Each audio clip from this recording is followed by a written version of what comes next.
I am the director of the KJCC at NYU. Along with Associate Director Laura Torregano, it is our pleasure to host this evening's presentation of Marianne Newman's translation of Joan Fuster's aphorisms.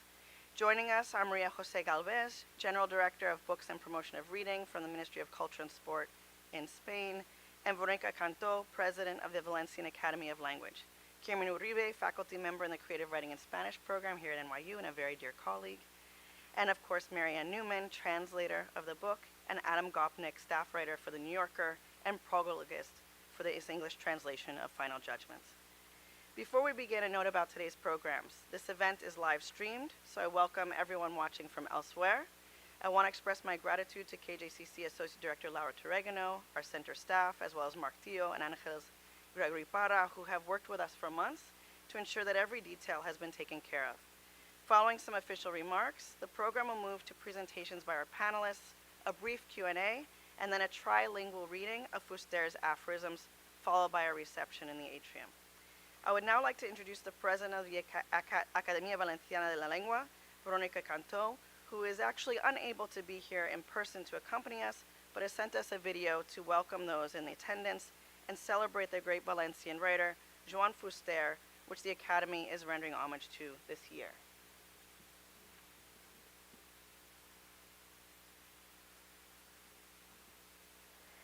Good evening from Valencia.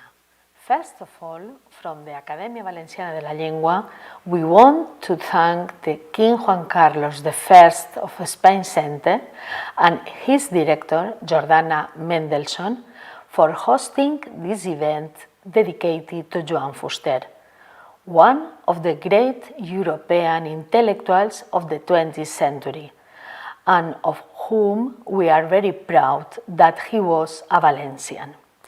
We also appreciate the participation in this event of Maria Jose Galvez, head of the Directorate General of Books and Promotion of Reading of Spanish Ministry of Culture and Sport, of Marianne Newman, who translated Joan Fuster's book Final Judgements into English, which we are presenting today. We are also pleased to greet Adam Gopnik, writer, essayist, and staff writer for The New Yorker, and Carmen Uribe, writer and professor at New York University. Also, thank you, Ms. Mendelsohn, for agreeing to act as moderator for this event. I regret that my obligations as president of the Academia Valenciana de la Lengua have prevented me from being in New York in person, but I am well represented by the two academics who are with you, Vicenta Tasa and Angels Gregori. Allow me to explain in just a few brushstrokes who Joan Fuster was and why we think it is absolutely necessary that his work be known beyond the country in which he forged his career as an essayist, poet, and translator. Fuster, a universal thinker, committed to the society he lived in, and also unequivocally committed to a lucid intellectual and civic attitude, equating him with the finest 20th century European thinkers. His critical and vital spirit was founded on the unalienable principle of intellectual freedom, just as Noam Chomsky is known throughout the world both for his contribution to linguistics and his involvement as a philosopher and political scientist, in short, as a thinker of the contemporary world.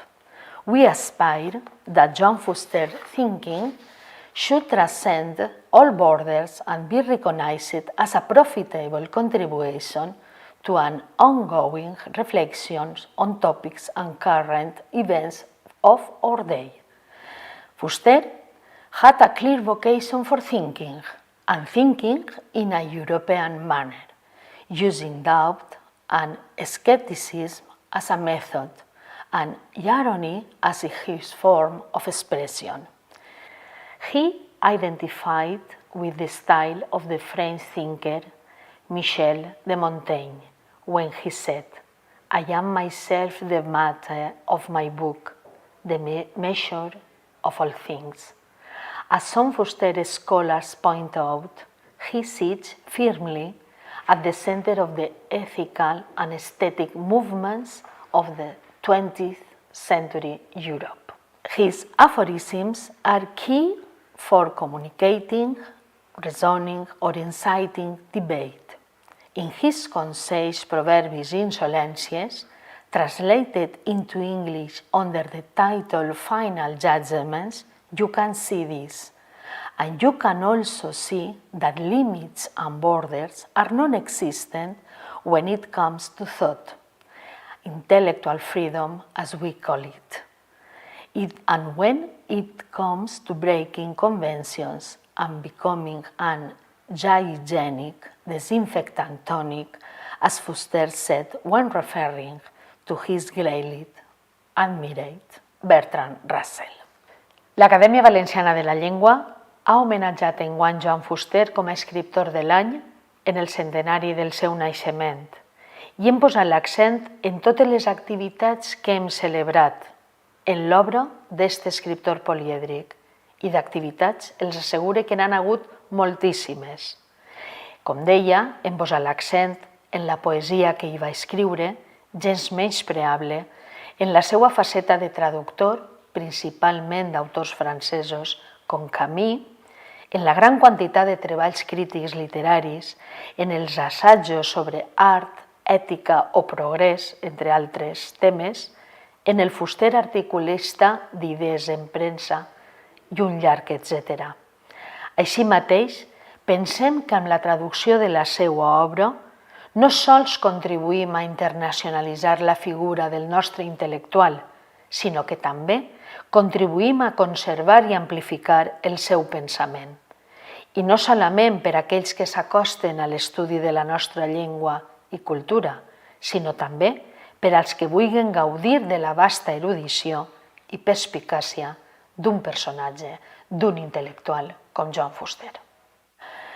Our Valencian intellectual was particularly interested in short essays, works of concise thought, and well-formed, sharp, and suggestive sentences. And it is precisely through his aphorisms where forceful phrases sum up his thoughts in a synthetic and provocative way, something in which he was a master. Fuster's aphorisms are irresistible, as Adam Gopnik tells us in the prologue to Final Judgements. You can read this yourself, and I encourage you to do so. So I cannot finish without highlighting a few aphorisms from this work. An honest intellectual begins with writing a sentence. The rest of his obra will be nothing more than a series of rectification of what he wrote the first day. And there is only one serious way to read, and it is to reread. Thank you very much for your attention, and may you enjoy a profitable reading of Joan Fuster. Thank you very much.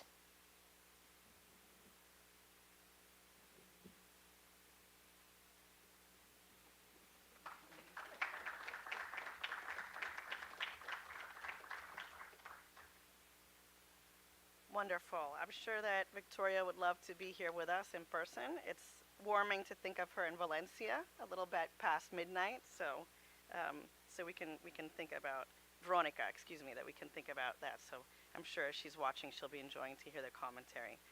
Now it is my honor to introduce Maria Jose Galvez, General Director for Books and Reading Promotion in the Spanish government, in charge of promoting literary creation and translation in Spain's official languages, supporting the publishing sector, and fostering the increase in reading, especially through public libraries.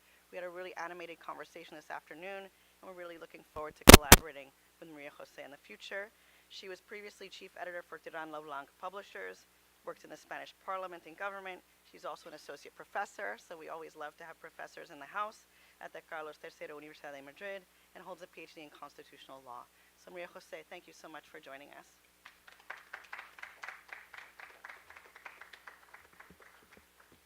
Bona vesprada.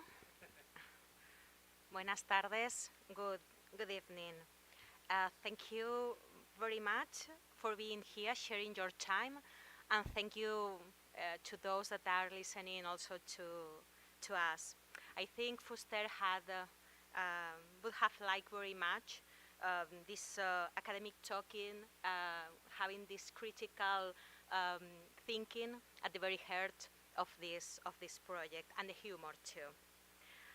Thanks to Professor Jordana Mendelsohn and Laura Turegano for hosting this book presentation, this book translation this evening. Thank you very much for your warm welcoming here. And of course, thank you to the Academia Valenciana de la Llengua, to the President, Verónica Cantó, and to Vicenta Tasa and Ángels Gregori. They both are academics and they both are here, and friends, and thank you very much for being here. You are the center of this book and this project. Thank you very much. And of course, thank you, Marianne Newman. You are the creator of this translation, this needed translation, in order to do universal or more universal the figure of our intellectual of Joan Fuster with these aphorisms, because Joan Fuster is very well known about the political writings and Nosaltres es Valencians that we all read when we were youth, at least myself. But he was also a great poet, he was a great philosopher, historian, and he had a very huge and sharp sense of humor. And here I think the clever he was, and the use of the words so synthetic and condensed and exact they are in this word. So I think it's not so easy to translate Joan Fuster, and thank you very much for having this. It's the only way that people that don't speak Catalan could read this amazing job of Joan Fuster. So thank you very much. I'm so honored to be here on behalf of the Spanish Ministry of Culture, because this is our and my job now to support our literatures and in his linguistic diversity too, and we are here for that this evening. As in the epilogue of this book is said, Joan Fuster was a unicorn, and I hope that everybody that is here this evening and everybody that is listening, if they don't know, they still don't know that Joan Fuster was a unicorn, they find it tonight through this book and through hearing you talking about Fuster and his literary books too. So I wish you all enjoy very much hearing today talking about Joan Fuster and his aphorism. Fuster said that dir bon dia és ja una forma de fer literatura, more or less he said that. So I hope you all are doing great literature, because we are saying not bon dia but good evening, so it's more or less the same sense that Fuster wanted. Thank you very much, and please join us to the table, Marianne and Kirmen.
Carmen Uribe is a Basque language writer whose first novel, Bilbao, New York, Bilbao, won the National Prize for Literature in Spain in 2009.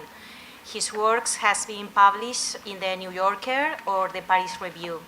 He's on the faculty of the creative writing in the Spanish program at the NYU, and tonight he joins us to discuss the place of Fuster in the context of the Iberian literature or the Peninsulan literature or whatever you want to share with us tonight. You have the floor, Carmen.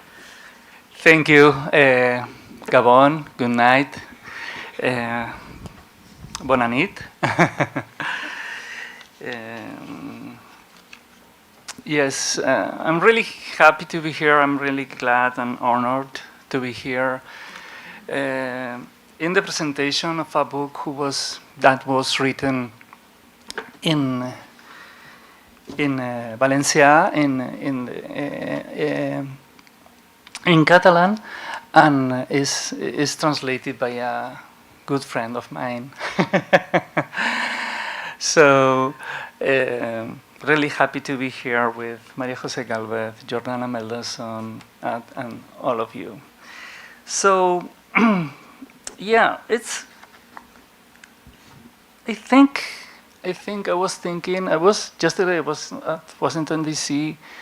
presenting my book there. Okay, in a gathering with readers and writers, and. Then, when I was coming here, I was thinking on how difficult was the time of Joan Fuster.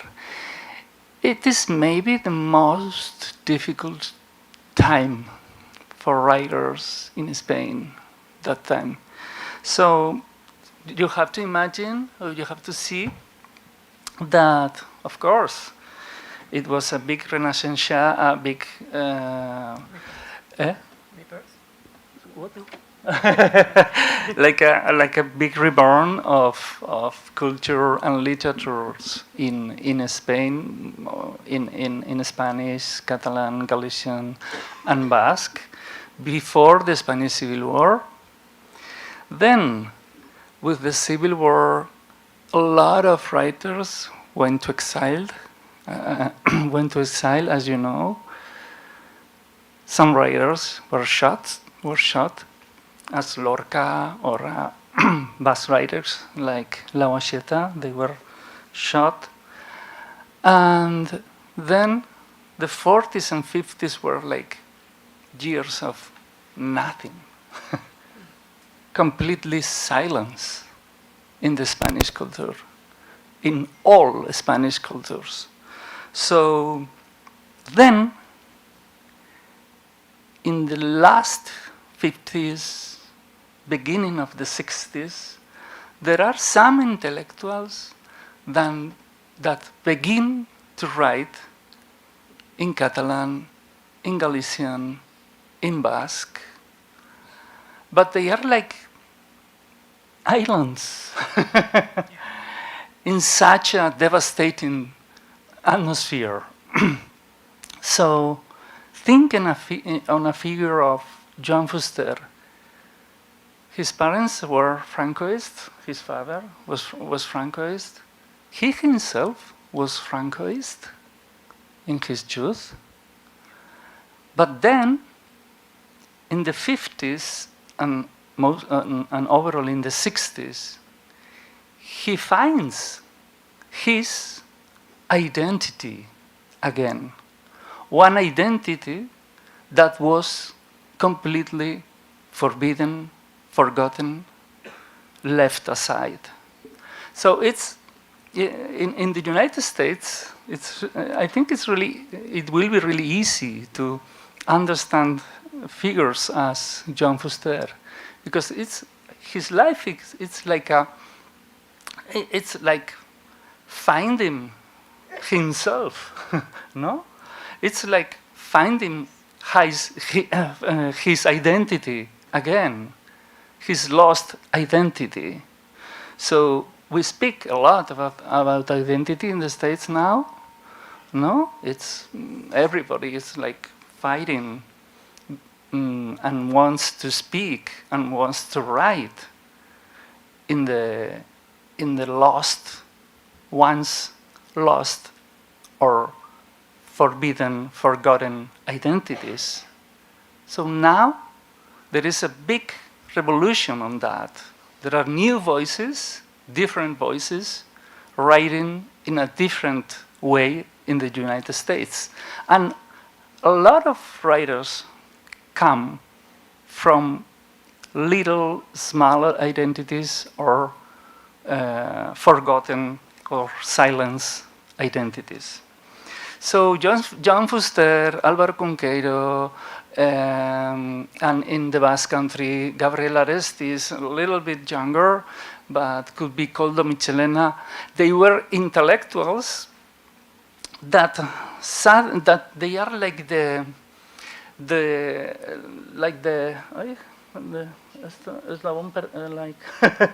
el eslabón perdido, like the lost link. The lost link of the cultures between the intellectuals of that were writing before the Civil War, all this big reborn of cultures, literatures, art. It was like a big explosion. And then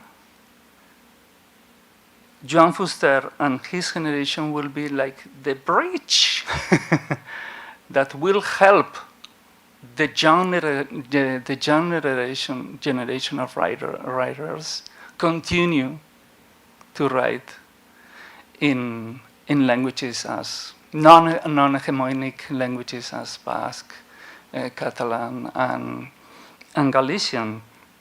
Also in Spanish, that time is really important because there are, I think, overall poets like Ángel González or Jaime Gil de Viedma, and that generation is of the same generation of Joan Fuster. So they write in those really difficult years. Then, everybody knows, then democracy came, and then a lot of, there was a new reborn of culture. But I think Joan Fuster and his generation is important for that, because they kept the light for the next generation first, and then it's like suddenly they see that there is a culture that was silenced, that was forbidden, that was forgotten, that was left aside, and they built a new identity through the culture, reading books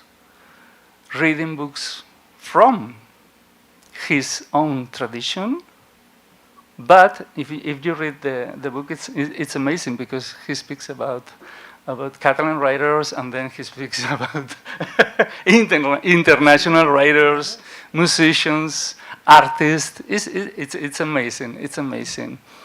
So culture was the way. So being a cultured person was the way to recover this lost identity. I have to say to finish that two things. One thing, as a Basque, always the Basque culture have seen. So the Basques always were like looking to Barcelona, looking to Valencia to inspire themselves, to inspire their literature and to inspire their movement also, their cultural movement. So Joan Fuster was really important on that because he was a big intellectual, but at the same time he was really committed with his culture. A good intellectual who is committed with his culture. So Vasquez saw this example, and they followed the same path as Joan Fuster and his generation in País Valencià. So I see a lot of. I see that we can speak a lot about his work and his achievements, but I want to conclude telling that I love his aphorisms, but there is a couple. One is irony needs complicity. Can be? It's complicity? Yes. It's complicity. And small cultures, they need complicity too. And another thing is that he was really a skeptic, no? In a way. Because he was but committed, and he was really And in another aphorism, he says, I am an optimistic. I close my eyes. But maybe he was closing his eyes because he was dreaming, or because he needed to dream. So while I was reading the book, I was thinking, wow, it seems a sad book a lot of times.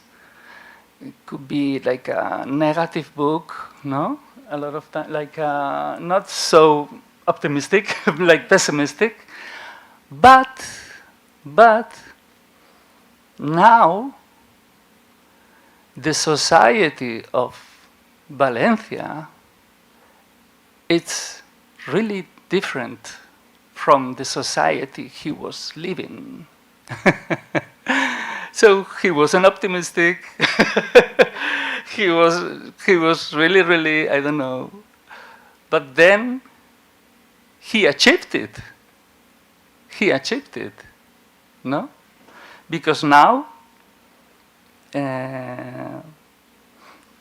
Valencia is a really diverse place where the language is really strong, and the language is related to some values, progressive values. So now, in Spain, progressiveness is linked to diversity, and diversity also when we are speaking about cultures and about small languages. So he did it. Thank you.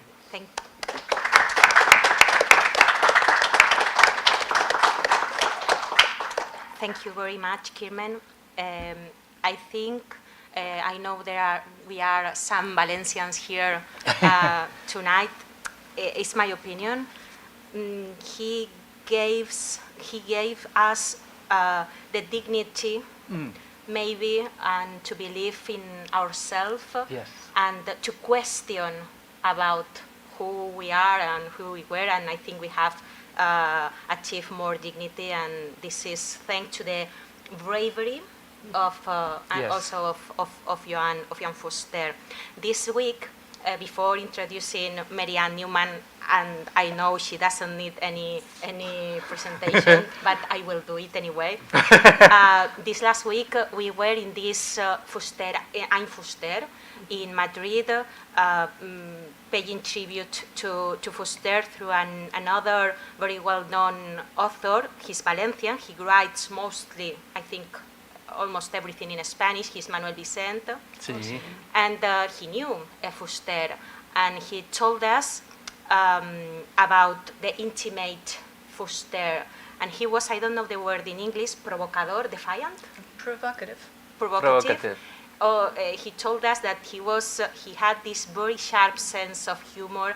He was not dogmatic at all. He had the doubt in everything that he wrote, and that he all the time was drinking whiskey while he was eating paella, and he smoked all the time, and he was so skinny.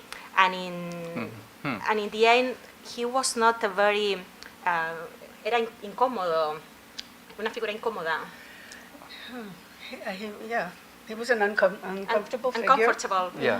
I didn't think uncomfortable it could be referred to a person. It was an uncomfortable person almost for everybody. So he became silent at the very end, and just because of an anniversary of the death of Josep Pla, he returned to speak and to talk and to a round table in order to talk. And I really appreciate that Manuel Vicente also explained us the very intimate part of being of Joan Fuster. So I'm going to introduce you. Sure. Yeah. Mary-Ann Newman is the director of the Farragut Fund for Catalan Culture in the US. She's a translator, editor, and occasional writer on Catalan culture. She has translated a novel and a short story collection by Quim Monzó, essays by Xavier Robert de Ventós, and a collection of poems by Josep Carner. Newman was awarded the Creu Sant Jordi in 1998, the J.V. Cendrós International Award for Òmnium Cultural, and the North American Catalan Society for Scholarship in 2006, and the Ramon Llull International Award in 2022. She is the translator of Joan Fuster, Consells, Proverbis y Insolències, Final Judgment. That is the book that we are presenting also tonight. Thank you so much. It's such a pleasure finally to meet you. And I think one of the things that I'd like to comment about is what a voracious reader. I mean, in the Fuster was living through the darkest times of Francoism, but I think it was reading that kept him alive and that kept him in contact with the world. And the incredible thing is that he rarely left his little town of Sueca. But first of all of the intelligentsia of Spain beat a path to his door. Everybody went to see him. The mountain went to Mohammed in this case. And I think the importance of reading, even under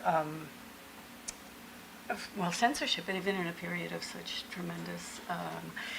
This book is written in the 60s. And as I'm going to quote a couple of aphorisms in my remarks that are relevant today and to the American political situation, for example. Not only political, it's he does everything from philosophy to humor. I mean, I find the book really, when I was translating it, even sometimes it would make me laugh out loud. Yeah, of course. So it was a great pleasure. It was not easy, but it was a great pleasure to translate because he's just so sly. He's so clever and But anyway, so but this part of the question, that as a translator that and there are a number of translators in the house, which I'm very grateful for. But part of our challenge is how does this kind of book get to be published?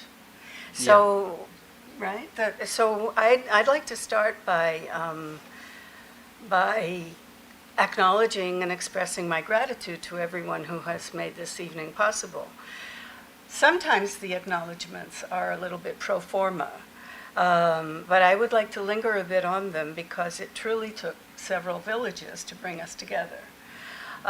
Some in Valencia, some in New York, you know, and a number in between, and some in the New York Basque connection. So I'm often a little bit skeptical about centenaries because they also seem a little pro forma. But this one has been really exceptional. I feel as though the figure of Joan Fuster, everybody knew, oh yes, Joan Fuster. But if I tried buying books in Barcelona when I was translating, and there really weren't any. I mean, he had sort of fallen out of edition. And so the fact that the Academia Valenciana de la Lengua, it put the priority on publishing in Catalan. In Spanish, there's a new translation of Consells,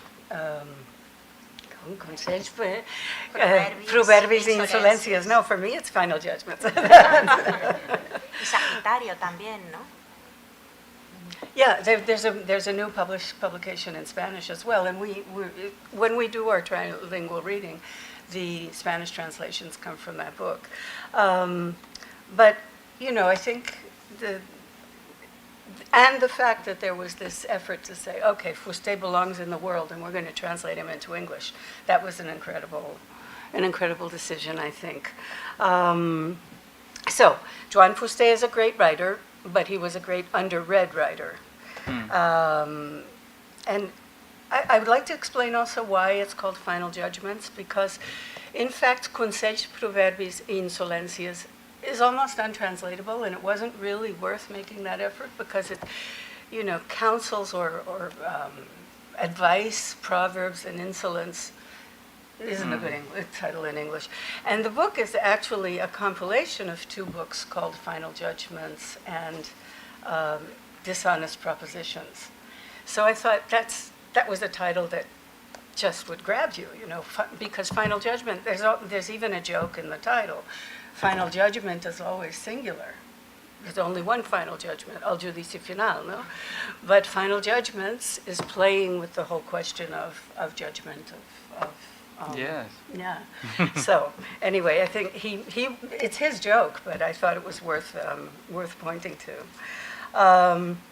So anyway, I went to the Ateneo Barcelonès, which is a great centenary institution as well, with a fabulous library.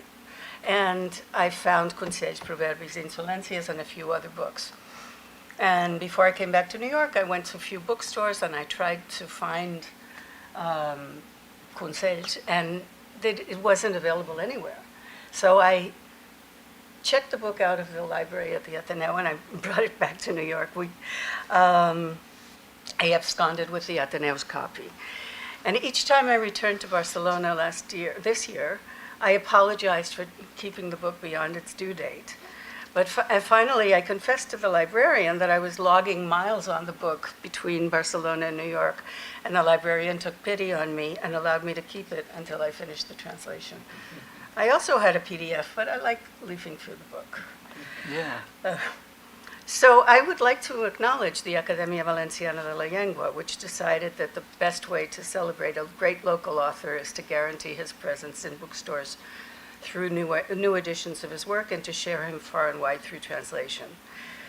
And I believe there are biographies in the works for which I will be very grateful, because it was no mean task to put together a coherent vision of Fuster as I translated. Of course, Fuster would scoff at the notion of coherence, defender that he was of contingency. But in any case, I'm looking forward to the biographies. Because you really do have to piece him together from his own writings, from writings of other people. I would like to make a general comment about biography in the peninsula. It doesn't really exist. And many of the works about authors are actually about their work and not about their lives, right? Yeah. So it's really wonderful that there will be work about his life, because his life was also exemplary in many ways. And strange, as you were saying, you know, He was a Carlist. He said that his father was a working class Carlist, and that was Yes. why he was different from the more conservative ones. That was why he allowed him to grow intellectually and read anything he wanted, right? So it wasn't a repressive household. He was burned in a fire. He was? Burned. Yes. Burned in Oh, a fire. burned, yes, Sorry. yes, sorry. He was burned in a fire, and later on, Vicent Andrés Estellés dedicated him a poetry about that thing that happened, because that told us Manuel Vicent that he told that we in Valencia we eat rats. So people in Valencia were so angry about that. We don't eat rats, but at the time was a typical plate that could have some albufera. This is a lake that we have in Yes. Valencia. It's a nonsense, but he was burned in a fire. He was not an uncomfortable intellectual or person. So I think I agree with you. We need this biography about Joan Fuster. Sorry for interrupting. No, I think it's much better if it's a conversation. I much prefer that we be talking with one another, yeah.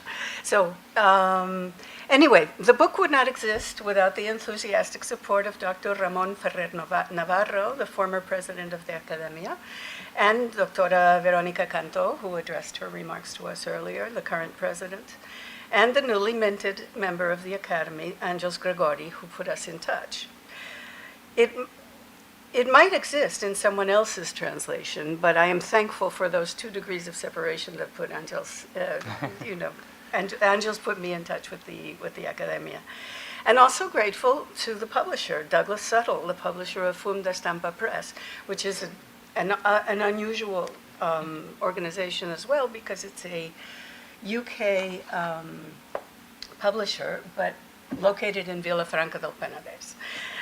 But without Douglas's pushing to get the book out this year, I mean, we really started the translation in February. The book wouldn't be here either. So anyway, this beautiful little book came out in September thanks to Douglas. Look at this gorgeous end page. Yeah. It's a very, very nice little object. Anyway, on completing my first draft of the book, it dawned on me what an absolute jewel it was. And in 2019, a brilliant piece on aphorism as a literary form had been published by Adam Gopnik in The New Yorker. 2 degrees also separated me from him, and I prevailed upon a colleague at The New Yorker to be an intermediary for Fuster. I told them that Fuster was an ironist with a Mediterranean sense of humor, a Marxist along the lines of both Karl and Groucho, a skeptic with a sensual streak. Gopnik agreed to read the book, and to my great delight was so engaged that he agreed to do the prologue. Similarly, Paul Holdengraber, one of the great interviewers and readers, he used to be the director of public programming at the New York Public Library, and everything he touched was golden.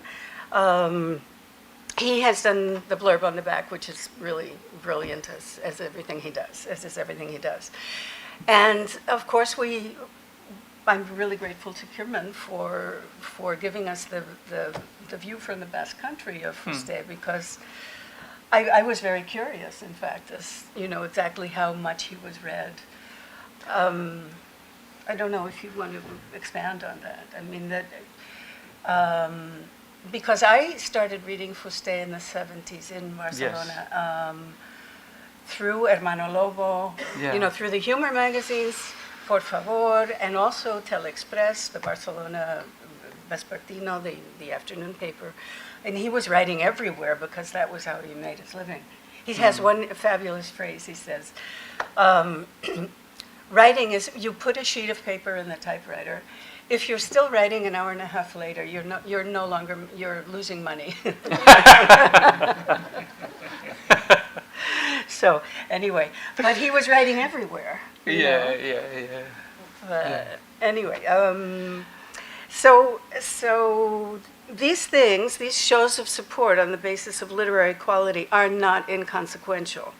One of the challenges of trying to bring so-called lesser-known languages, not only Catalan or Valencian, but also Czech or Kenyan or Hindi, is their lack of context.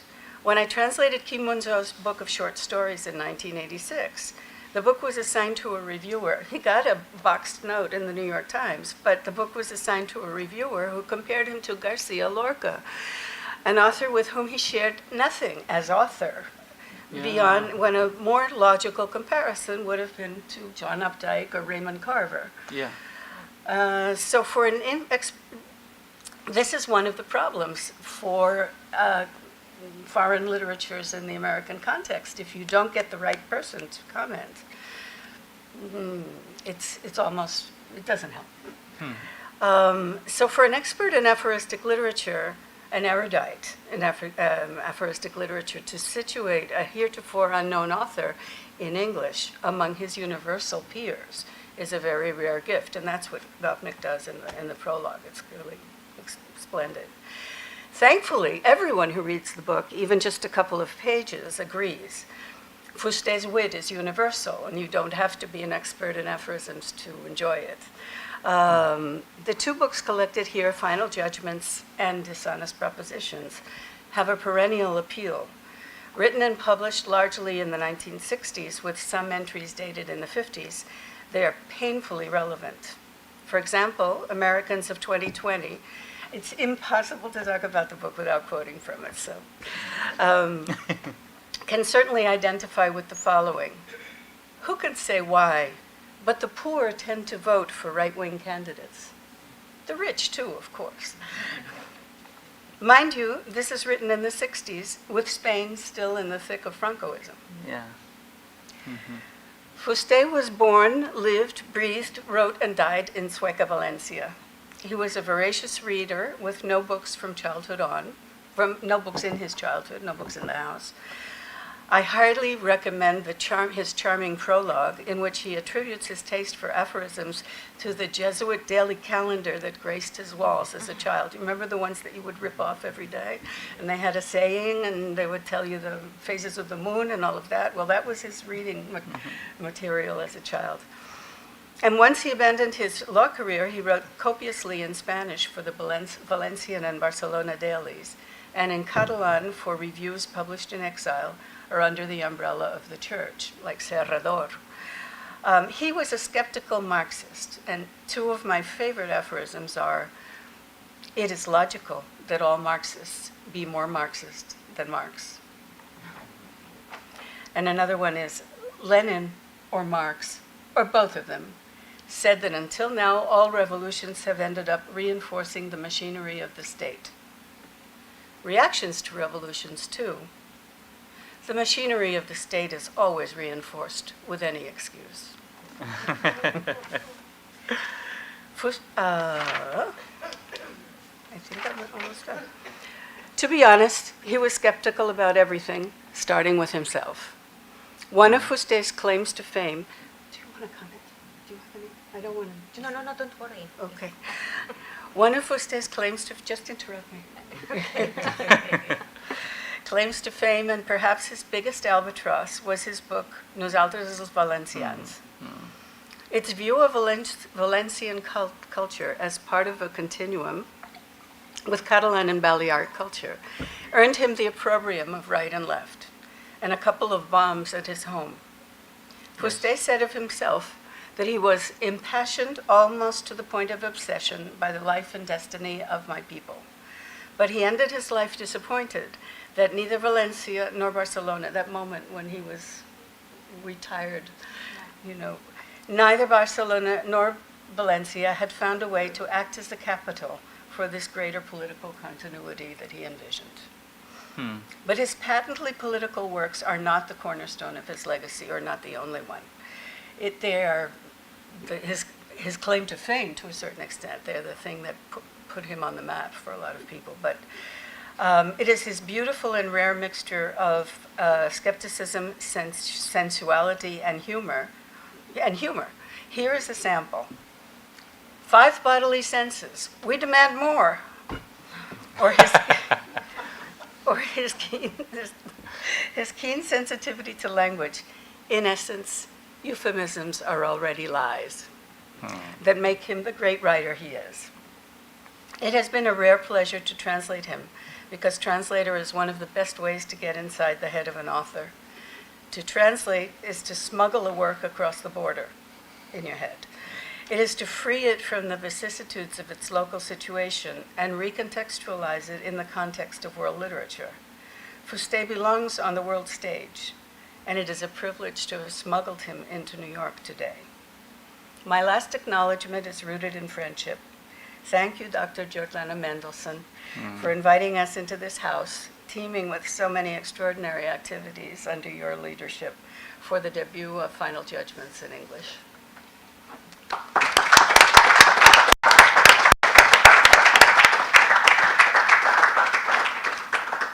Not coming? Not here yet. Well, do you want to read some aphorisms, or would you like to, shall we comment? Shall we talk about Fuster? Yeah. As you want, as you both said, some aphorisms you like very much about Fuster.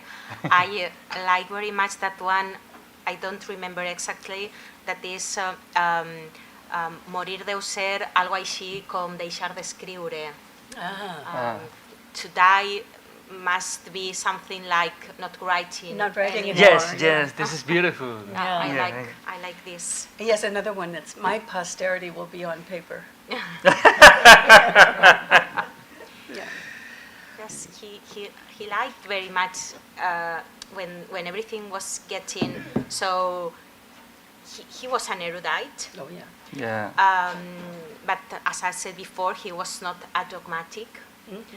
And he liked very much not to take himself so much seriously, because when you were giving him the reason in something, he said abutad, and he wanted you to think, and this is what I appreciate most about Fuster. They made us think. You can agree or not with everything that he said or wrote, but of course you agree in this critical thinking and put you a question, and you have to think, to really think, and I believe this is what Fuster left us. And then in my vision, we have that poems, or those poems of Fuster, so beautiful, and we have Lluís Llach, Raimon, Maria del Mar Bonet, a lot of singers that perform their poetry, and this is the only way, at least myself, that I could achieve the poetry of Fuster until I grew up, because I didn't find some books about poetry of Fuster when I was a teenager. Right. Well, that's another thing that has come out this year, and it's so important and so beautiful. Actually, at the end of we have a PowerPoint of the aphorisms. We don't need to see the PowerPoint, but there's a little gift at the end, which is a tiny, beautiful, beautiful poem that he wrote as a very young man, and and I couldn't resist translating it. So. Right, it's at the very end. I can read it in Catalan, and would you read it in English? Jordana. Or Jordana. Treva. Per què no, cor? Per què no? Would you read it in Catalan? No, you read it. Okay. Si l'amor és sempre igual, si les roses no s'acaben, per què no, amor? Per què no? And in English? Well, you read it in English too. Yeah. You're right there. Truce. Why not, my heart? Why not? If death is always there, yet roses are there too. Why not, my love? Why not? So beautiful. It's, I mean, and he was, I don't know, very young when he wrote that. But it's I don't know how you feel about the translation. You know, now this is really sort of like a striptease to have the English and the Spanish and the Catalan together. But Um, the you just said something that I wanted to comment on. Yes, it was hard to get to. It's hard to get to his books, but it's also about the. He says that the best thing you can have is a contrarian, Yes. Yeah. because Yes. he says basically. If I don't have one, I have to invent it, and he's constantly looking. Many of the aphorisms are actually him contradicting himself. You know, and it's just an intellectual habit. He Yes. is not. He never rests on one idea. One of the aphorisms I love is when he says, "We say idée fixe, but then it's not an idea." That's the condensation of the thinking of Fuster. Yeah. Yeah. Yeah, well, one of the many One of the many. Yeah. But it's so beautiful. I mean, that is also one of his other techniques, to take a frase feta, a set phrase. How do you say frase feta? A stock phrase, and Yes. and pick up the intention, the hidden intentionality that we have forgotten because we've listened to it so much. There's another one that I really it was a challenge to translate that, and we're not going to be reading it in the prepared aphorisms, but it's in Catalan, it's també ens cansem de desesperar, which is and in Catalan, of course, everybody who speaks Catalan or Spanish knows that aphorism is based on el que espera desespera. No? So també ens cansem de desesperar. And so I translated the second part as we also tire of despair. But in English, you have that whole question of to wait and to hope. And I went over, I was thinking a great deal about, well, should I say, he who hopes despairs, but we also tire of despair? And I put it out there on Twitter, and somebody wrote, and somebody wrote, and Antonio Martin Monterde answered, and he said, "No, Marianne, just leave it with, we also tire of despair." So I did, and I think our special guest is here. Yeah, I love one that says, and it's about his way of being, like.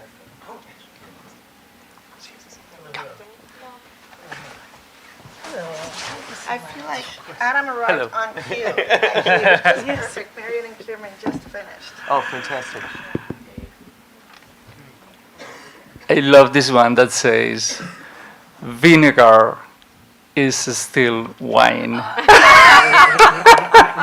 This is great. Brilliant. No? Brilliant. He was a genius.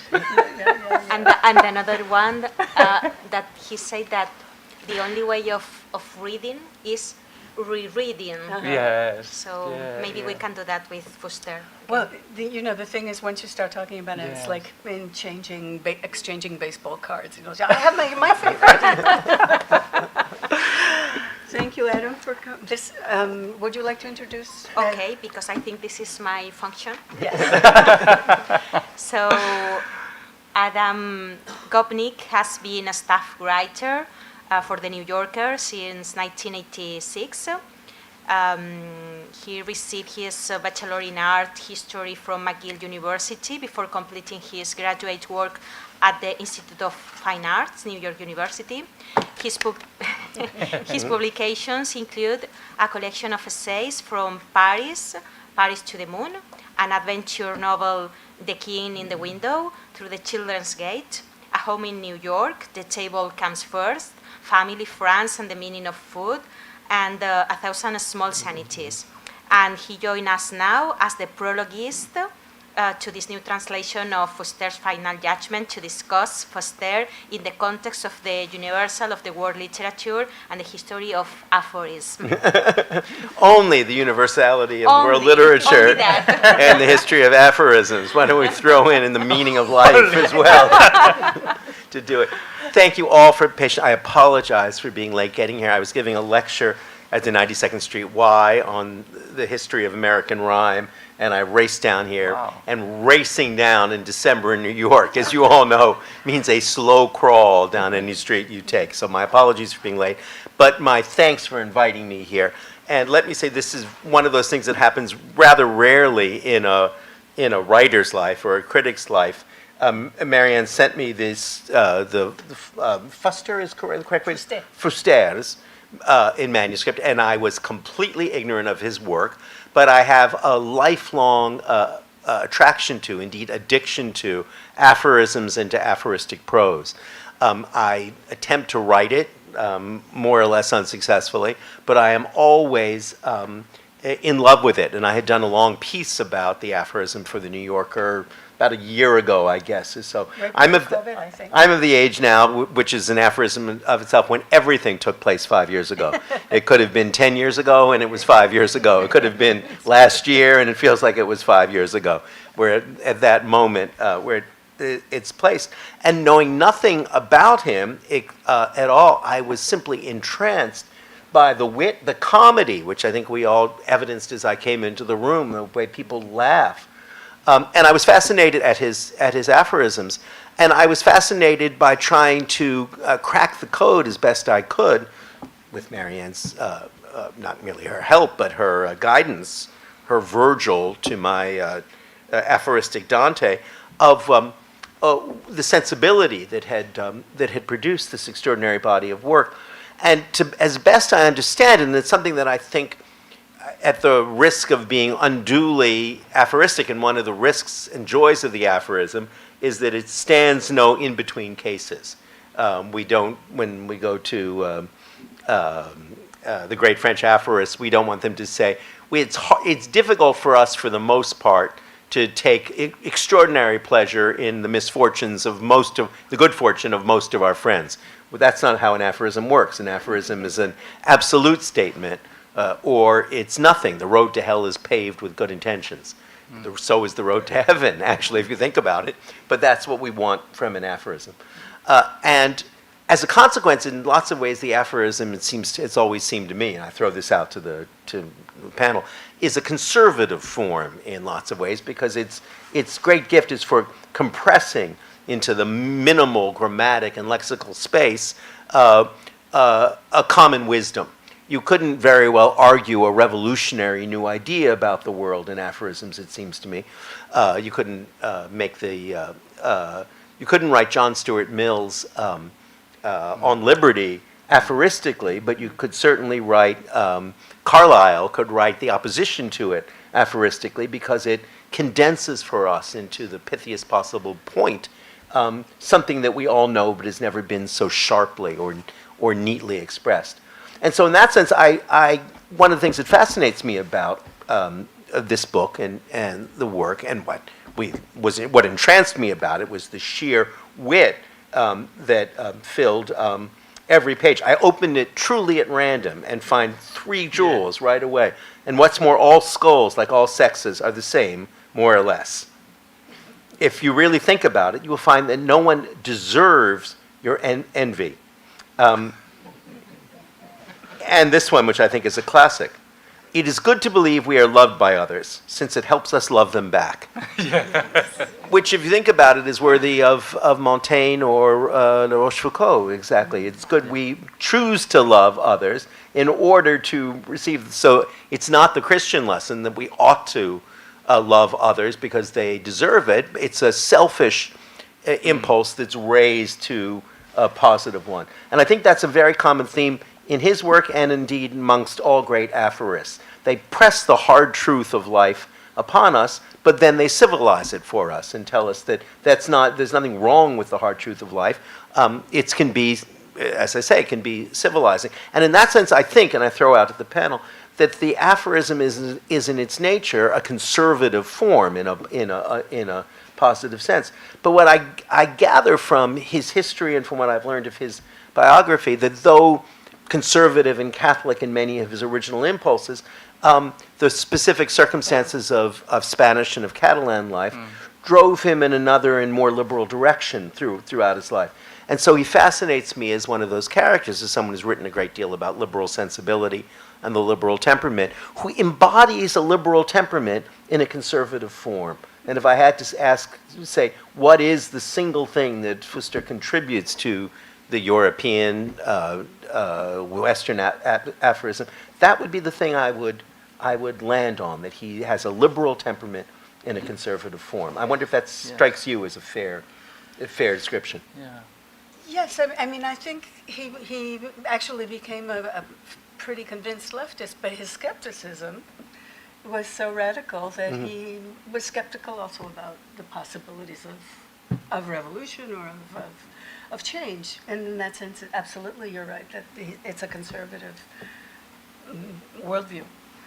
Yeah, it doesn't really believe in change in a way, even though he contributes to it. Yeah, but Maria Jose made that point earlier. Can I ask a question that comes out of the unplumbable depths of my ignorance? We think in English of the aphorism as being, though there are many outstanding English aphorists, it is primarily for us a French form. That's where it radiates from, and we turn to the French aphorists from Rochefoucauld to Joubert and beyond in the first place.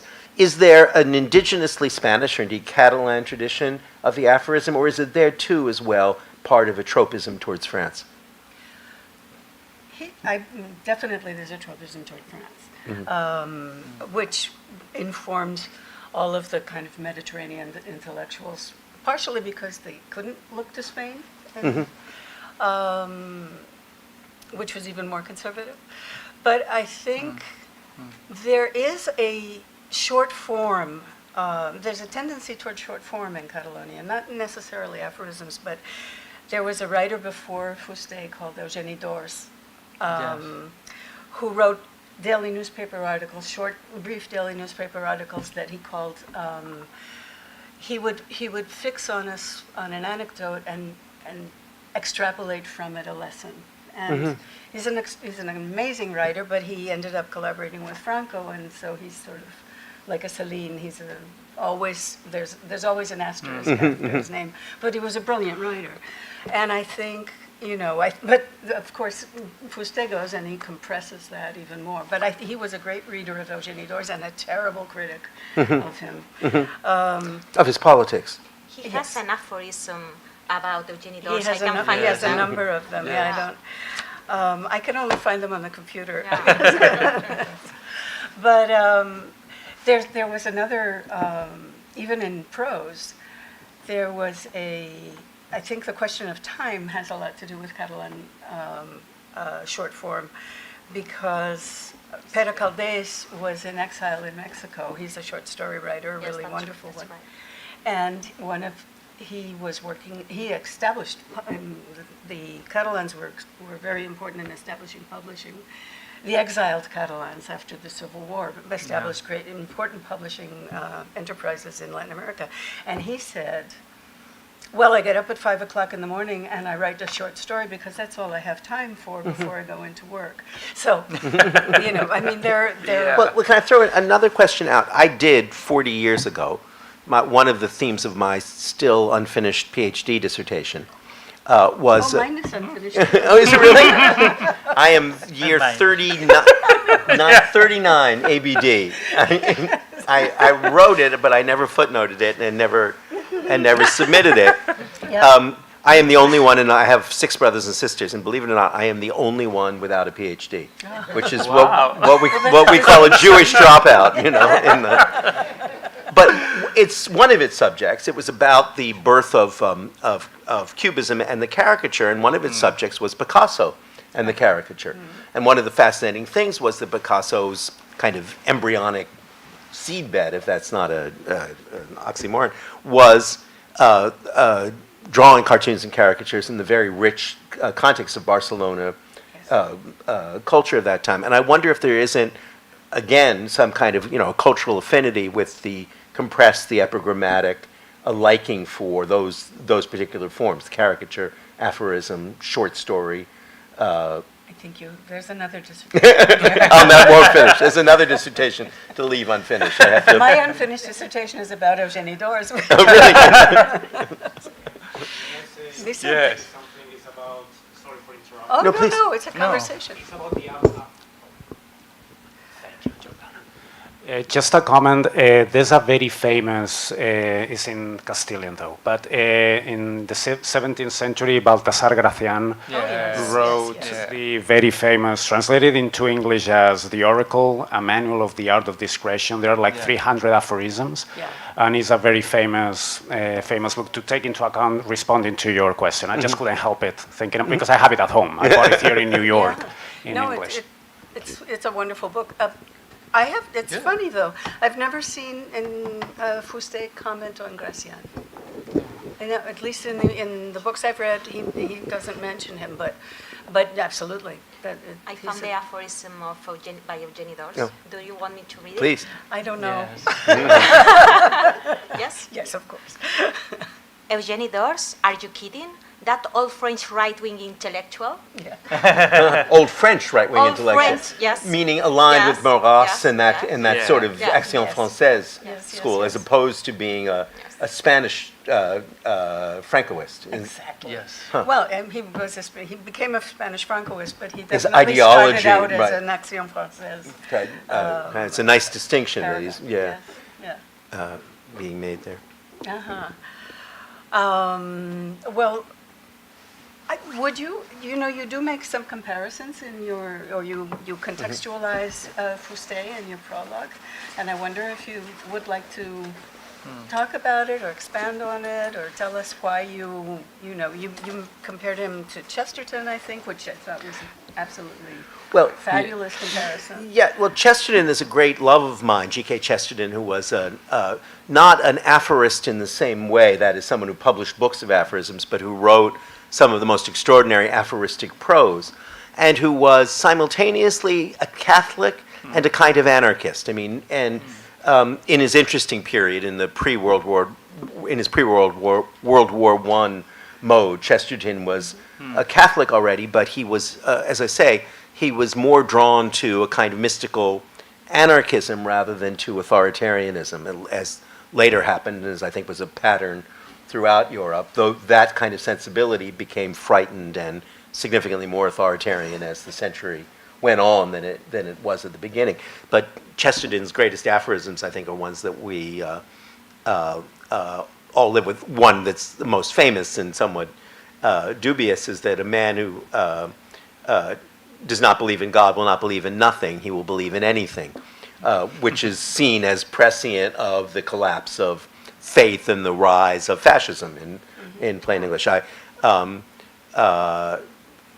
The idea of, another one I've always loved is the idea of blasphemy depends on the idea of belief. Try to think a blasphemous thought about Thor, right? In other words, once a faith has vanished, it's impossible to have opposition to it or blasphemy towards it.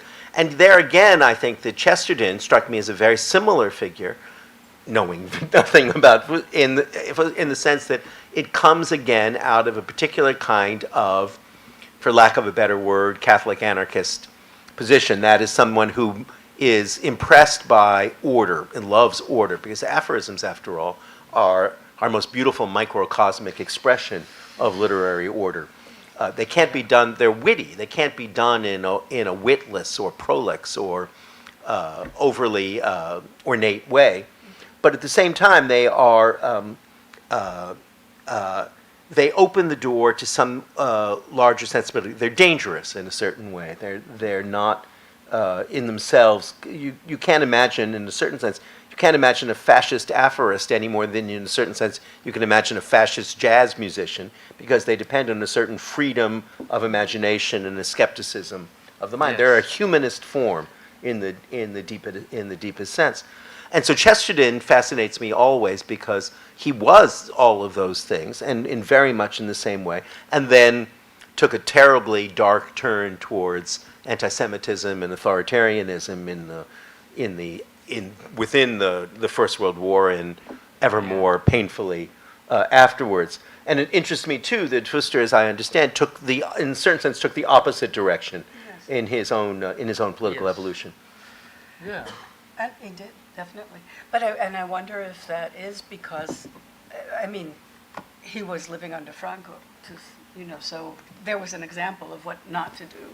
Yes. Yeah. No. And I think that's a fascinating point and very relevant because in lots of ways, in unspeakably tragic ways, Francoism represented what Chesterton thought he wanted. That is a highly ordered, hierarchical, Catholic, medievalist, in some respects, country. And that's what it was. In other words, that was not what Chesterton imagined such a world would be. He saw it as being like some 19th century pre-Raphaelite dream of the Middle Ages. That's what he had in mind in the gray, oppressive, hierarchical and rigid and culturally impoverished society that dream would actually produce was not always his way. I wrote once in one of my own pet aphorisms of my own that kind of dandy intellectual can only dream of a closed society, but only exist in an open one. And I think that's true of both of these kinds of imaginations. They love the dream of order, stained glass, hierarchy, lost mystical wholeness of community. But it's only possible to dream of that kind of society credibly when you're actually living in an open society that sustains and nourishes cosmopolitan pluralism. Right. Otherwise you get the Inquisition. Yes, exactly. Exactly so. And so I think that's one of the things that makes one of the places that I was very set off. There's also a very obscure English contemporary, not contemporary, he's dead now, 20th century British aphorist, Geoffrey Madden, who almost no one knows about. Would you tell us a little about him? Because I was turned on to Geoffrey Madden by one of the really good aphoristic writers of my circle, Anthony Lane, the New Yorker's movie critic, wonderfully witty, sour, and secretly Christian and conservative writer, though he doesn't advertise it too much in the pages of the New Yorker. He did a brilliant piece about T.S. Eliot not long ago in our pages, where I think you could sense through the diaphanous surface of cosmopolitanism the actually subversive conservatism of his views. But Geoffrey Madden, I urge everyone to find. You can find him in any library. He kept diaries that were essentially collections of aphorisms, his own and other people's, for a space of 40 or 50 years. He was one of those brilliant Brits who were so traumatized by the Great War that they essentially withdrew into a world of literature and of literary craft. But it's exactly that same combination of wit and skeptical intelligence radiating out towards all things that I think you find in Geoffrey Madden as well. I wish I could summon back from my memory, but it was 5 years ago when I read him. The specifics of it, but it's a very similar kind of sensibility, and one that's, as this evidence, is relatively obscure. Graham Greene wasn't an aphorist, but he strikes me as having more of a commonality with Fuster than in the end. What an interesting comparison. I would not have thought of that, but yes, isn't that true? Yeah. I mean, as a Catholic writer, he's there's a sensuality, I think, in both of them. Well, isn't it true also as well, and we could connect Rochefoucauld to this for that matter, that they're fed up with the hypocrisies of bourgeois society, right? Because bourgeois society depends on polite lies, right? I'm glad to see you. It's wonderful to be here. Your children look great. You must be so proud of them. All of that fabric of lies that bourgeois society depends on to go along. The euphemism is already a lie. Exactly. Yes, exactly. And Graham Greene is drawn to Catholicism and to communism because he doesn't like that world of bourgeois self-deception. Right. He'd much prefer a spy who deceives others to a middle-class manner deceives himself. And I think something of that same sensibility is at play here. I'd not thought of that at all, but I think that's true. I only thought of it listening to you. I wonder if we want to open up a little bit of time Please. for a Q&A. Please. Would that be Yeah, sure. good? Yeah. So we have one comment that came from a dear colleague of ours, Miriam Basilio, who was watching elsewhere and wasn't able to put the comment. So I'm going to read her question. And while I'm doing that, I would invite our audience to also think of the questions that they might have so that we have time to engage our panelists before our time runs out. So so this question is for Marianne about your wonderful use of Twitter to post an aphorism a day, in Indeed. which you created a dialogue about translation and Fuster. So Miriam wanted to hear more about that, or ask you about that. Or you don't have to answer that, but that's her question. It's interesting. I mean, it was a lot of fun. And apparently, when I stopped doing it, I was doing it as I was translating, and sort of just as a way to share the Excitement. aphorisms with people, with random people I didn't know. And there were people, when I stopped doing it, because when I finished the translation, I stopped tweeting. I'm not really sure why, but I wasn't working on them day by day. And a couple of people wrote and said, wait, what's happening? Why aren't there any more aphorisms? So it was a very lovely kind of conversation. But the thing is, Twitter is very often a one-sided conversation. So. But I was happy to share them. It was, not everybody. One of the problems with a book like this is, I don't know what bookstores it will be in. We had the incredible luxury of having Adam do the prologue, but that's I'm. We'll be in McNally Robinson, I'm sure, and in the. I called them and they don't have it, but I'm going to go to. I was going to say on my way. 192. We'll all call and ask for it, and then Yes, they'll I have to think order it that's- in. That will be the way. It's true that Twitter is a one-sided conversation, and when it's two-sided, it's usually not a conversation. It's exactly. But if I may say, one of the things that's great about having a book like this is that the curious thing that books have that no other form has is that they can live underground, above ground for decades, for years, and they still have a life. There's no other art form I think of that has plays. If you write a play and the play fails, I know to my pain, it's essentially finished. It exists in some form, but it really doesn't. And the same thing is obviously true about performances and so on. Books are like time capsules in themselves. They're to be rediscovered. Yes, Yeah. exactly. Yeah. Exactly. No. Well, I'm hoping that will happen. But Other questions? Marianne knows that I always have a million, so Oh, please. I'm gonna first see if anyone else has one before I jump in. So I have a question about Fuster and the variety of work that he did, and thinking about kind of forms of communication, and to your comments about Twitter not being a kind of medium for dialogue.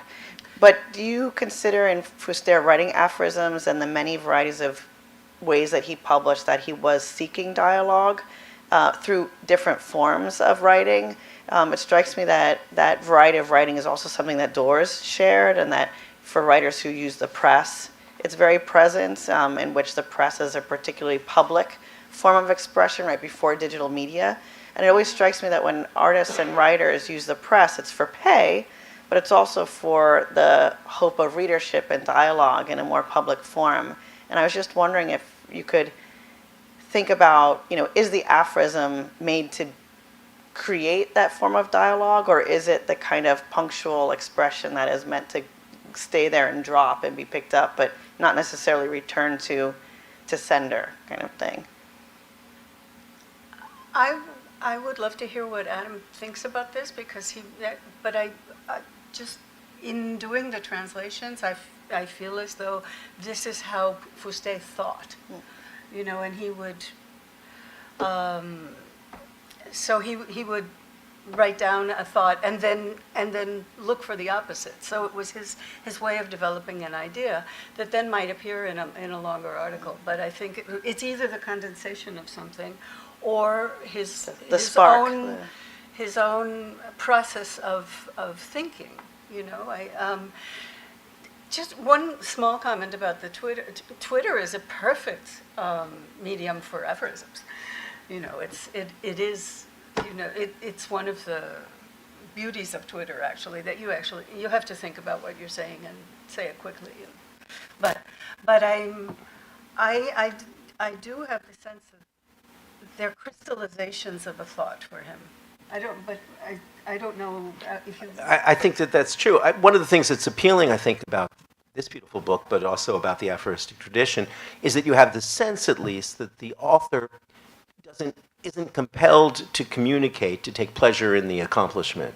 I think that's something that we feel strongly reading it, that having written something this smart and concise, you could confide it to your drawer and you wouldn't feel it was time wasted in the way that a short story or something else would be unpublished. But let me just add quickly that I had forgotten, because I quoted it, when I was saying a moment ago about Fuster and being fed up with the bourgeois lies of life. He says it perfectly, of course, far better than I could. Every name is a pseudonym, every face a mask, every gesture an affectation, every word an equivocation. And in those conditions, man is a social animal. That sums it up perfectly, right? Every single thing we do socially is feigning and dissembling.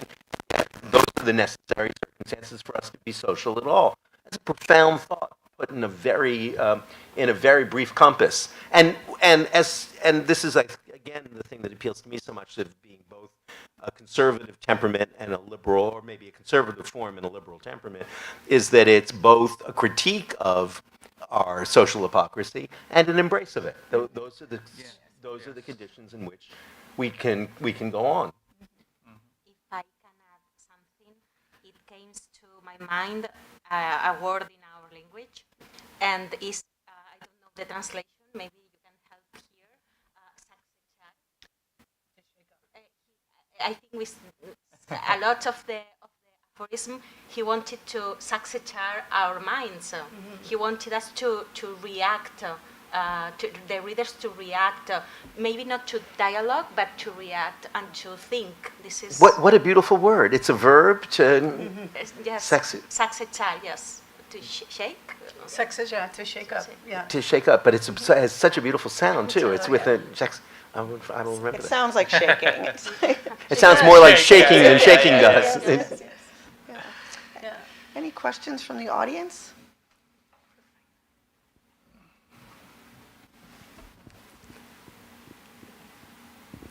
Thank you. Yes, I have a question for Marianne. Because you said that you have been reading these aphorisms since the 70s, no? No, actually, I only read the aphorisms now. I've been reading Fuster since the 70s. Oh, not the aphorisms. So I was reading his newspaper articles, but in the 90s, when I was working on my dissertation, I read his book, Indagaciones y Propostas, which was published in that yellow collection of the best works of Catalan literature, La Molc. And in fact, I went back to it and I saw that the end of Indagaciones y Propostas, which also is a kind of compilation, includes a lot of the aphorisms from Final Judgements. But I only found this book when I started translating it, it was a steep learning curve. But anyway, beyond that, what was the question, Bruno? Yeah, sorry. I was about to ask you, how was to reread aphorisms, the same aphorisms, for 40 years, and how you've changed, and the text prevails and everything changed, and that experience. Yeah. But the other question could be, how did Fuster organize his aphorisms? Were they organized by periods, or by collections? You know, that's a question I've asked myself as well, because I don't know if he kind of took his notebooks and published them, or if it doesn't seem to me that they are grouped by theme in any way. In fact, the themes are recurring throughout the book, but rarely is there a series of aphorisms that refer to one another. And I think that makes it a very dynamic read. The essays that I read when I read him before were more long form and always very mordant. I mean, it's the same sensibility, but there's something so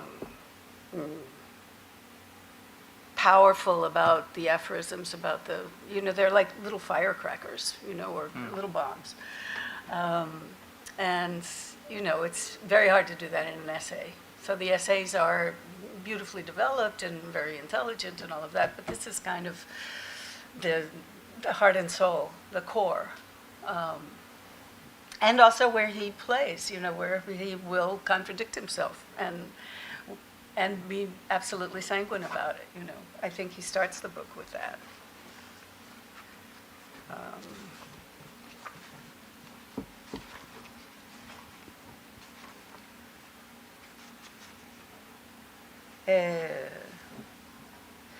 You all know the famed Greek aphorism, Joan Fuster is the measure of all things.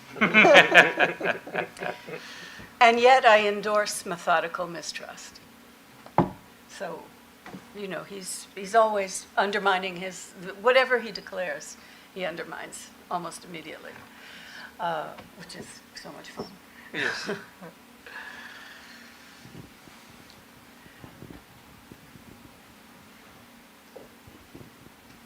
First of all, I wanted to say that it's a huge honor to be here. I'm from his town, so it's impressive to be here right now. And I wanted to know from Sueca. I'm from his town.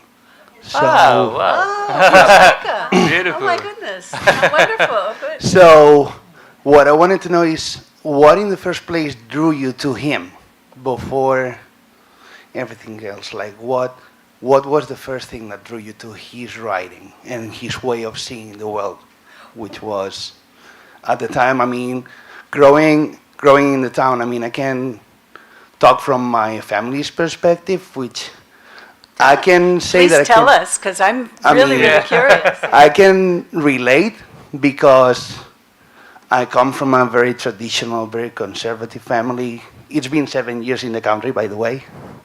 So it is, I mean, when I walked in and I heard people speaking in Valencia, I was like, oh my God, where am I?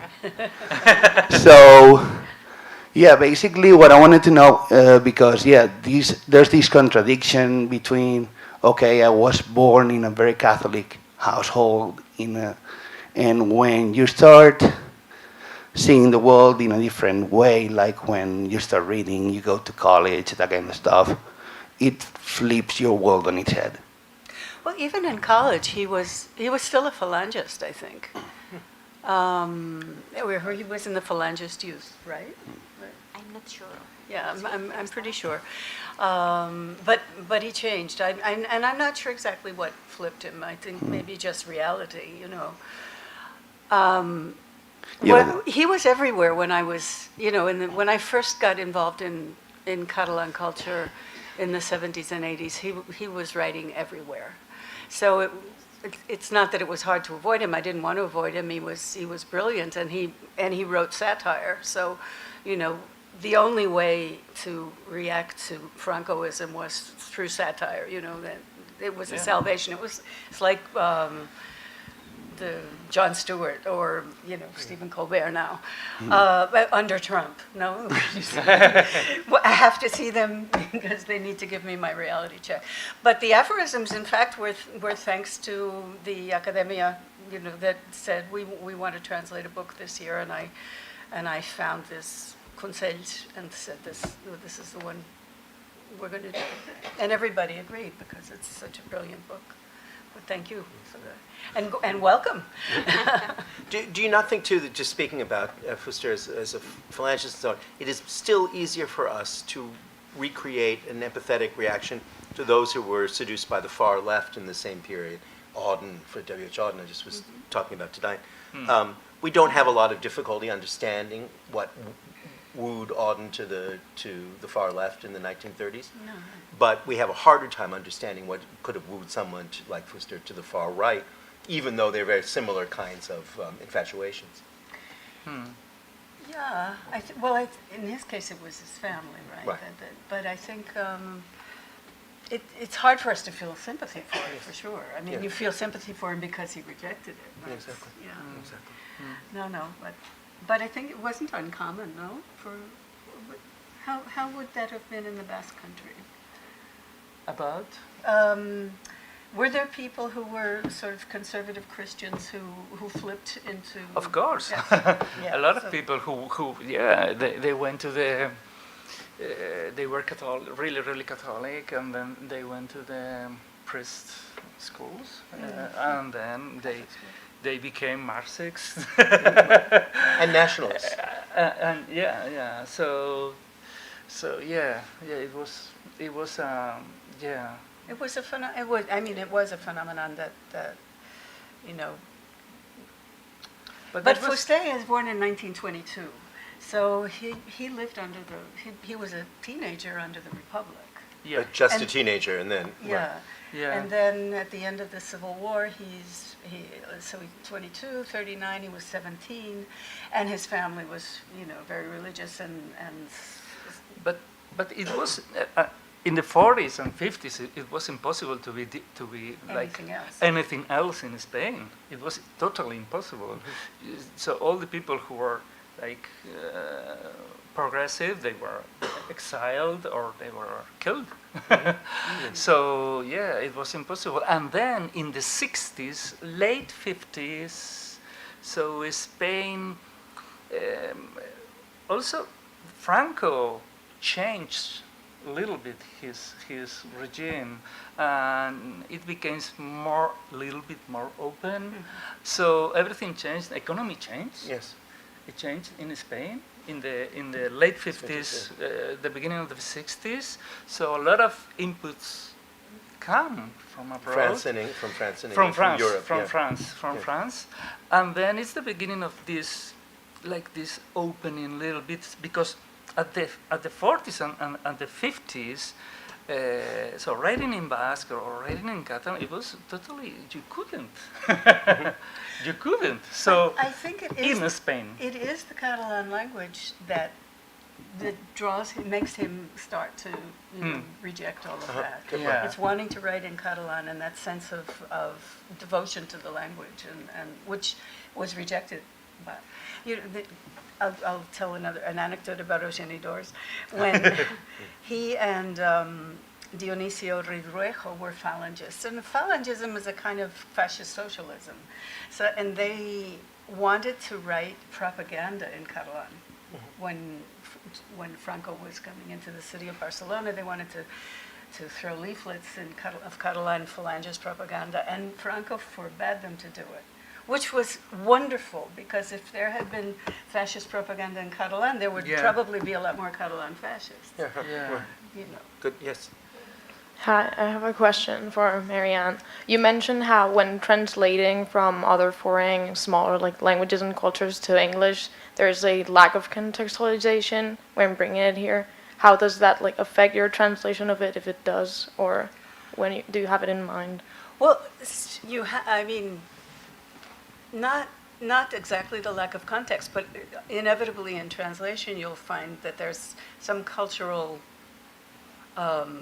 either use of a word.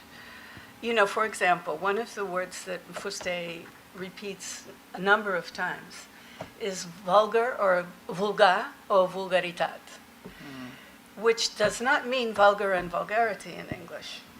But in each case, it meant something different. So once I translated it as cheesy, another time I translated it, I don't remember. And there's one in particular that is another one of my favorites, which was... Is it up here, Marianne? Do you have it in your... No, it's one of... He said, in order for something truly to move you, it has to be a little bit corny. And then in Catalan that was, perquè una cosa realment et comogui ha de tenir un punt de vulgaritat. I had to manipulate, that's translation. That's simply saying, in this context, that's the word we would use. But often you have to, in a novel, for example, you may have to write an ellipsis that will give people information so that they understand the reference. In an aphorism, there's no room to do that. You know, so you just have to find the way to flip it. And aphorisms are often constructed like one-liners, you know, where you have a proposition in the first clause and an undermining of the proposition in the second clause. So sometimes if the joke hinges on a double use of the word, you have to find a way to get around that. But these really are, I don't know if I think Adam will agree, these are, we needed somebody to say, this is a book of aphorisms that's a world-class book of aphorisms. Yeah. But the book itself is completely comprehensible on its own. I mean, it didn't need a lot of, because it exists on a sort of universal plane. I certainly felt that way. As I said, they swam into my life as an amazing and brilliant new constellation of aphorisms, and I think Fuster is an aphorist on par with any who's practiced. I think they are world class. It fascinates me, though, that he chose Catalan to write in. You know, I come from Quebec originally, which is a similar kind of small culture. Now, it doesn't have an entirely separate language. It has a version of French, but it's a very specific version of French. Yes. And the choice of Quebecois writers, of whether to write in the colonial language of international French or to use the Quebecois French is a cultural decision that you make every time. It's not different in as much as you read it almost the same, but it has significant differences. But the parallel would also be choosing to write in Quebecois or French versus English. Yes, Yeah. that would certainly, Yes. and that's a choice that every ambitious Quebec writer has to face, right? Yeah. You're writing in a sea, you're writing your language in a sea of an alien, of a foreign language. Absolutely. And that French and Quebecois is kind of looked down on a bit. No, that By the French? by the French. Yeah, oh my God, yes. So I think we're coming toward the end of our program, but I actually wanted to invite our panelists, if you wanted to end perhaps by choosing one of the aphorisms from the book to close with before we close our program. I know each of you have thought of many. Marianne, we have some in the PowerPoint if you want me to pull any up. But I would love to, for us to be able to close the program calling out a few more of Fuster's aphorisms. Adam, do you have one in mind already? I do indeed, and let me just say again, thank you for putting up with my late arrival, and to congratulate Marianne Newman again on this absolutely wonderful book, which will now enter the world's imagination. It may be slowly, but as we have all learned to our pain, a tiny little virus entering one organism can have global effects. One I quoted is a great favorite of mine, which I have sent to pretty much every of my editors at the New Yorker. Clarity is born of argument, and experience shows that, in effect. I beg your pardon. Clarity is born of argument, they say, and experience shows that, in effect, people tend to hold on to the same convictions they had before they argued, but now with more clarity. That's so great. That's a good one. Marianne, do you have one already? I have. Well, you have the whole book that you love, but I'll make you choose one. I don't know if Cameron, do you have one in? Yeah, in mind? I have a lot, but I would like to tell a couple of them. So this was a little bit. So this shocked me. It was writing, making literature. Is all those things you? I can't. You say it is, and a form of vengeance. Of vengeance. Vengeance to boot. Yes. Yeah. And then another one, this is beautiful, it's think of something else and you will find peace. I think this is lovely and simple. Yeah. So to be a writer is that. Yeah. Sometimes, don't you have the impression, that for example, this one, writing, making literature is all those things you say it is, and a form of vengeance to boot, that's Yes. directed to somebody. Yeah. You know, he's thinking, I'm going to get fulano with this. Maybe.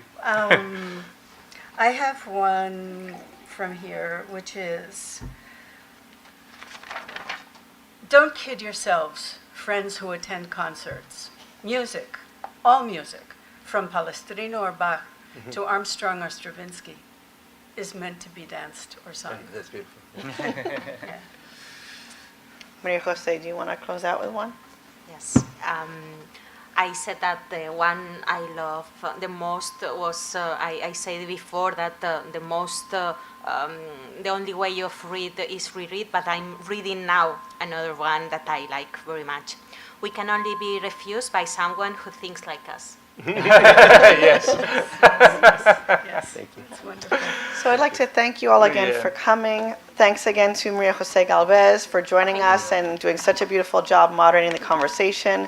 Thanks again to Veronica Canto, who joined us from Valencia, and to thank, of course, our panelists, Adam Gopnik, Cameron Uribe, Marianne Newman.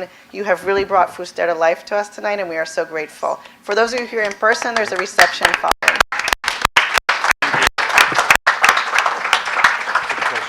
Pleasure. Pleasure. Marion, you must forgive me. I got her one. I know you do. But this was thank you. Oh, I'm so glad to be here. So glad. Let's get together soon and have lunch and talk. I This will is a let you. beautiful book. Thank you so much. Would you sign it for me? Oh, I would.